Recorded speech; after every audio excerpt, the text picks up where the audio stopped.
Upsilon Aquarii, the Conda, and I've filled up the passenger cabins. Chunk of money from this. Now I have had to farm at different systems, almost on a lockdown, as well as other systems. So you can, oh that was a bit rough, you can money still with security and protesters and all them good people that want to come over to Smeaton. So yeah, let's get right into it and see how much I get from this, and hopefully it'll help you guys out. Overshot it.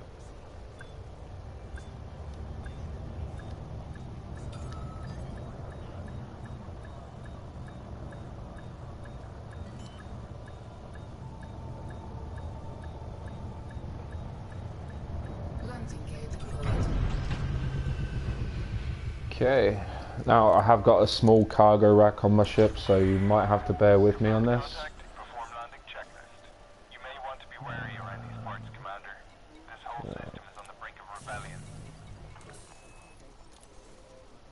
Ooh, that's quite a bit of damage. Okay, so obviously I've got 59,817,000, but discount that and then watch what happens when I get rid of all these passengers. So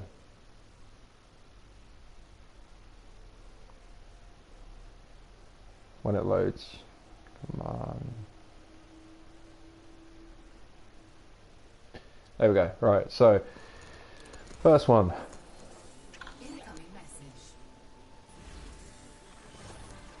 So there's 11.4 mil straight off the bat. Incoming message. Cargo hold at maximum capacity.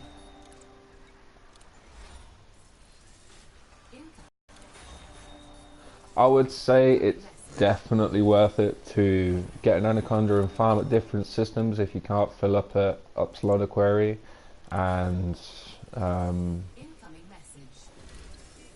any surrounding systems.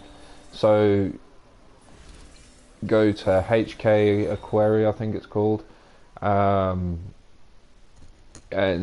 all the other systems that are close by, and you can earn, like I say, a good chunk of money.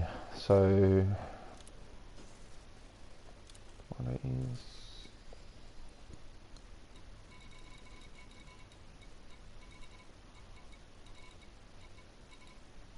the hell's the commodities? Ah.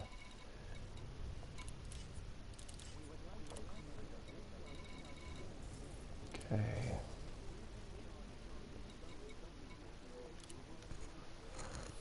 Wow, so 144,500,000, and I'm not even halfway done. Okay. Oh, you know what?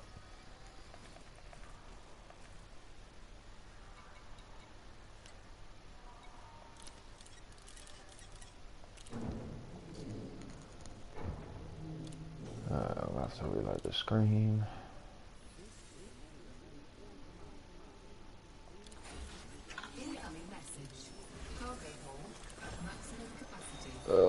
This cargo hold, man. Yeah, like I say, it's a small cargo hold, but it enables me to carry more passengers. But it's annoying as hell sometimes. If you guys got any tips on how to increase the cargo capacity but not decrease the passenger count, I would gladly hear from you, because this is frustrating at the best of times.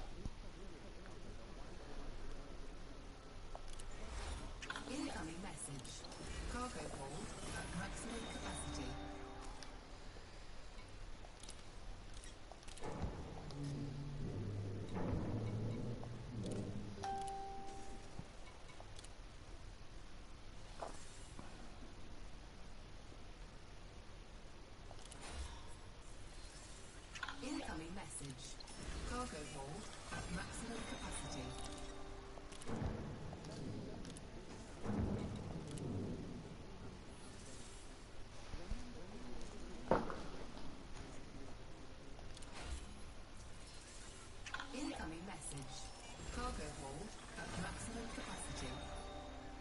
Actually, I'll sell that because that's quite a sizable chunk of money.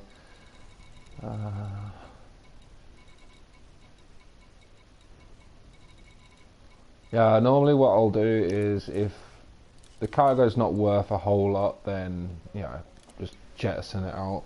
But if it's low temperature diamonds or bromelite or anything of high value, then I'll just sell it because it's credits at the end of the day, which will help you towards getting a new ship, or especially if you're just starting out as well.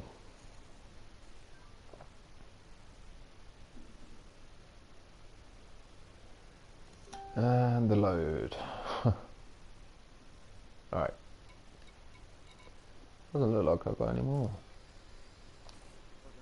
No, I don't. Okay, yeah, so I went from 59 million to 203 million.5. So yeah, it's a good haul. I'm very impressed with that. But like I say, it's time consuming because you have to go to different systems if you can't fill up at Alan's hub. So you've got to weigh the pros and cons. Now, I had a Python and I wasn't making near this amount of money, obviously because it's got less of a capacity for passengers. So you can cram more into the compartments, whereas if you use luxury or business or first class, you'll carry less. There is a good chance that you will be able to pick up a higher paying contract, but it's a chance because smeaton's on lockdown. So yeah. The other thing I was going to mention was what was it? Beluga liners. Beluga liners, you can't carry more eco passengers, I believe, than the Anaconda, but the Beluga is a bigger ship, so it's harder to get through the mail slots on the stations as well. So it takes up 70% of the mailbox, so you've got to take that into consideration as well, time consuming wise. Is it worthwhile to mess around with a Beluga or just have an Anaconda and get in the stations and out the stations quicker? Also, the Anaconda can fight off any potential targets that come after you as soon as you're taking the contracts, because these contracts will enable people to come after you, like AI. I've had a Fer-de-Lance chase me, a Python chase me, a Vulture chase me. Yeah. Sometimes you can't escape the interdiction, but it helps to have. Well, I'll show you my setup now. I've got chaff and point defense up the yazoo, so just to get away, because I don't want to stick around and fight and end up taking a small amount of damage but losing a massive amount of money. So chaff and point defense, best friends. I've also got the smallest burst lasers on my rig at the moment because I couldn't afford to get the bigger ones, because I've got 3 Anacondas. I've got one for a warship, one for mining, and one for passenger runs.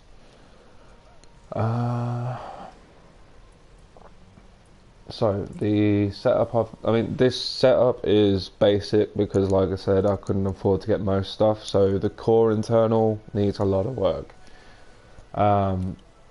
Utility mounts, I've got that nailed because point defense and chaff are your best friends for passenger runs. Hard points, they need a lot of work because, like I say, I couldn't afford it, but obviously now I can. Optional internal, I've got the best eco cabins I can get, and shield generator, cargo rack, hull reinforcement. So all in all, it's a well set up ship apart from the core and hard points. If it weren't for the core and hard points, it would be the best passenger liner in my opinion. So yeah, that's all I've got time for today. So it's 203,800,363 minus the 59 million, and you've got a good chunk of money from one run. So anyway, peace, and Good luck out there, commanders.